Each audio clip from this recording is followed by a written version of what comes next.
নমস্কার দর্শক বন্ধুরা, দীক্ষা হেলথ টিপসে আপনাদের স্বাগত। আজকে আমরা আমাদের পাশে পেয়ে গেছি senior consultant chest specialist R N. Tagore hospital Kolkata doctor Sujan বর্ধনকে। আজকে আমাদের আলোচনার বিষয় ফুসফুস অথবা লাংস।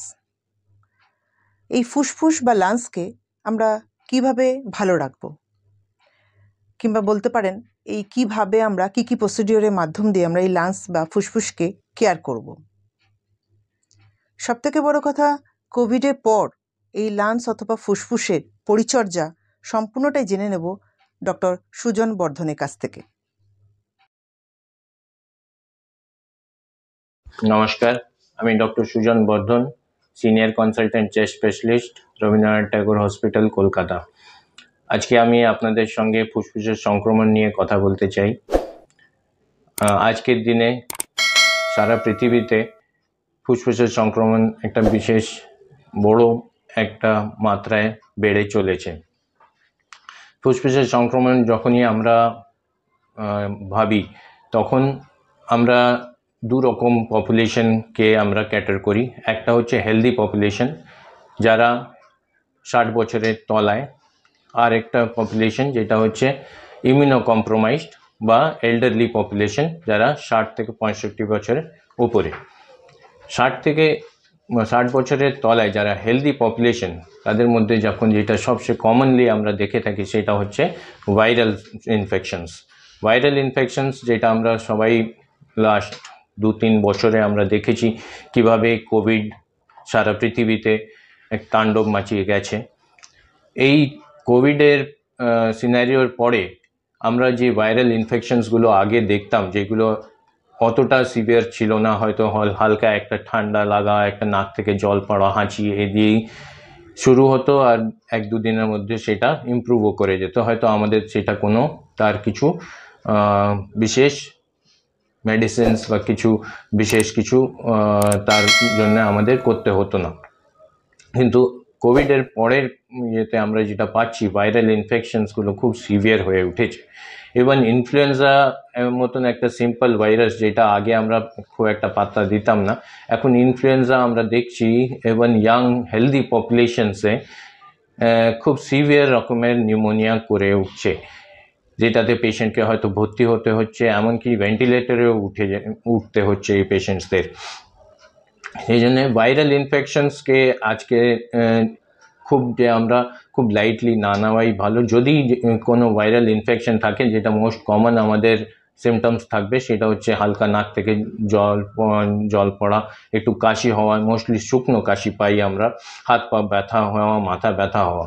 কিন্তু যখনই আপনি দেখবেন কি একটা শ্বাসকষ্ট ডেভেলপ করতে আরম্ভ করেছে, তখন আপনি এটাকে সিরিয়াসলি নিশ্চয়ই নেবেন। কেন কি এই ভাইরাল ইনফেকশনসের একটাই প্রবলেম, এটা খুব র্যাপিডলি প্রোগ্রেস করে যেতে পারে। তো যখনই যদি আপনি শ্বাসকষ্ট ফিল করছেন, বা এমন একটা পরিস্থিতি আসছে এখন 3 থেকে 4 দিন গড়িয়ে গেছে কিন্তু আপনার কাশি কোনো মতেই কমছে না, তাহলে নিশ্চয়ই আপনার ডাক্তারবাবুর সঙ্গে পরামর্শ করবেন। কেন কি এইটা যদি এরকম হয়, তাহলে অনেক সময় দেখা যায় ভাইরাল ইনফেকশনসে অক্সিজেন স্যাচুরেশনটা খুব তাড়াতাড়ি ড্রপ করতে লাগে, তখন আমাদের স্পেসিফিক ভাইরাসের চিকিৎসা শুরু করতে হয়। আর অনেক সময় অক্সিজেন সাপোর্ট, বাইপ্যাপ বা ভেন্টিলেটর সাপোর্ট অবধিও লাগতে পারে।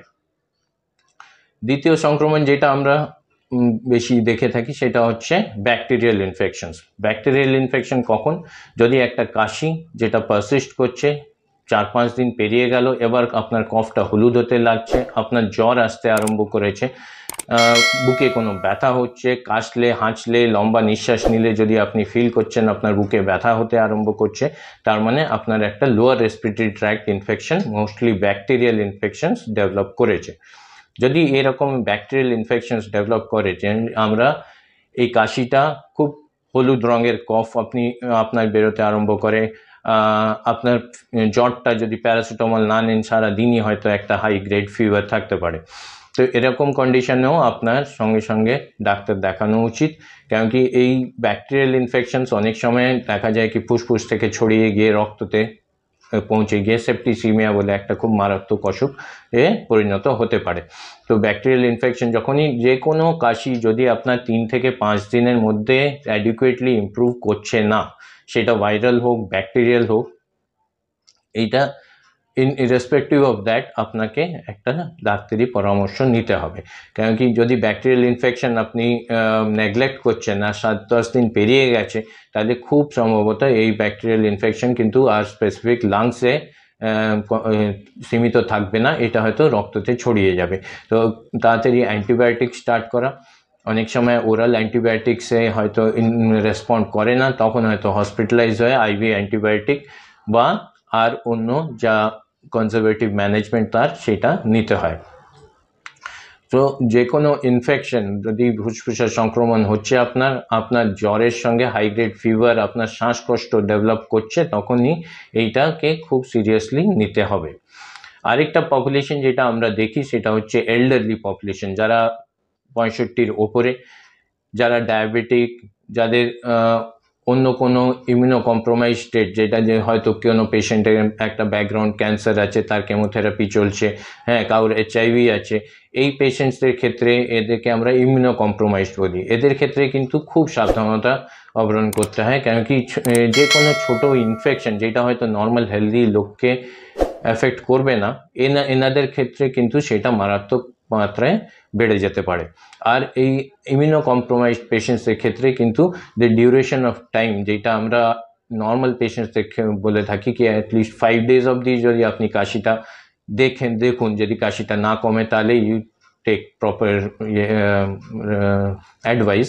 আর কিন্তু এদের ক্ষেত্রে কিন্তু আমরা ম্যাক্সিমাম 72 আওয়ার্স বিয়ন্ড আপনারা এইটাকে বাড়িতে চিকিৎসা করার চেষ্টা করবেন না, কারণ কি এইটা টাইম ইজ ভেরি ইম্পর্টেন্ট এই ইমিউনো কম্প্রোমাইজড পেশেন্টদের ক্ষেত্রে। এদের ক্ষেত্রে খুব তাড়াতাড়ি ইনফেকশনটা ছড়িয়ে যাওয়ার সম্ভাবনা থাকে। আরেকটা যেটা হচ্ছে আমরা দেখি সে হচ্ছে ক্রনিক সংক্রমণ। যে কোনো কাশি যদি দেখা যায়, একটা ঘুষঘুষে কাশি, খুব বেশি না, জ্বর নেই, কাশি একটা থাকছে, উইকনেস থাকছে, শরীরে খিদে আপনার কমে যাচ্ছে, যে কোনো কাশি যদি আপনি দেখছেন 2 থেকে 3 সপ্তাহ পেরিয়ে যাচ্ছে, তখন সবসময় মাথায় রাখবেন, স্পেশালি আমাদের মতন ডেভেলপিং কান্ট্রিতে, এটা একটা টিউবারকুলোসিসের লক্ষণ হতে পারে। টিউবারকুলোসিস ইজ ভেরি র্যাম্পেন্ট আমাদের দেশে, খুবই চারপাশে এই সংক্রমণটা ছড়িয়ে আছে। আর আজকের দিনে টিউবারকুলোসিস অনেক সময় দেখা যায় যে আমরা রেজিস্ট্যান্ট টিউবারকুলোসিস ডিল করি, যেই টিউবারকুলোসিসটা হয়তো প্রাণ নিয়ে নিতে পারে। তো এই যখনই যদি 2 থেকে 3 সপ্তাহ পেরিয়ে যাচ্ছে, যে কোনো হালকা কাশিকেও ডিসরিগার্ড করবেন না। কখনো কখনো দেখা যায় এটা হয়তো কোনো সংক্রমণ স্পেসিফিক্যালি না, অনেক সময় 2 থেকে 3 মাসের একটা ঘুষঘুষো কাশি থাকতে পারে, কিন্তু সেটা আপনি নিজের ডাক্তারকে দেখাবেন, ডাক্তার এর মধ্যে ডিসাইড করবে এটা সংক্রমণ না এটা কোনো অ্যাজম্যাটিক বা অ্যালার্জিক কাশি হচ্ছে কি হচ্ছে না। তো কিন্তু যে কোনো কাশি, যেরকমও কাশি, বেশি হোক কম হোক, শুকনো হোক, কফ বেরোচ্ছে কি বেরোচ্ছে না, ইটস ইম্যাটেরিয়াল। 2 থেকে 3 সপ্তাহ যদি কাশিটা পারসিস্ট করে যাচ্ছে, তাহলে আপনার ডাক্তারকে দেখিয়ে টিউবারকুলোসিসটাকে রুল আউট করাটা খুব ইম্পর্টেন্ট, স্পেশালি আমাদের মতন দেশে। Thank you. অসংখ্য ধন্যবাদ ডক্টর সুজন বর্ধন আপনাকে আমাদের আজকে এই বিষয়ে বহু গুরুত্বপূর্ণ তথ্য দেবার জন্য। দর্শক বন্ধুরা, আমাদের এই অনুষ্ঠানটি যদি আপনাদের ভালো লেগে থাকে, তাহলে একটি লাইক, শেয়ার এবং সাবস্ক্রাইব করে পাশে থাকা বেল আইকনটি প্রেস করে অল বাটনটি ক্লিক করে দেন, যাতে এইরকমই কিছু নতুন নতুন তথ্যভিত্তিক অনুষ্ঠান আমরা আবারও আপনাদের সামনে নিয়ে আসতে পারি। আর আপনার বহু মূল্যবান একটি শেয়ার অসংখ্য মানুষকে তার কাজে দেবে। বিশিষ্ট চিকিৎসকদের মূল্যবান পরামর্শ পেতে আমাদের হেলথ টিপস চ্যানেলে নজর রাখুন। আমাদের ইউটিউব ও Facebook page like, share, subscribe ও ফলো করুন।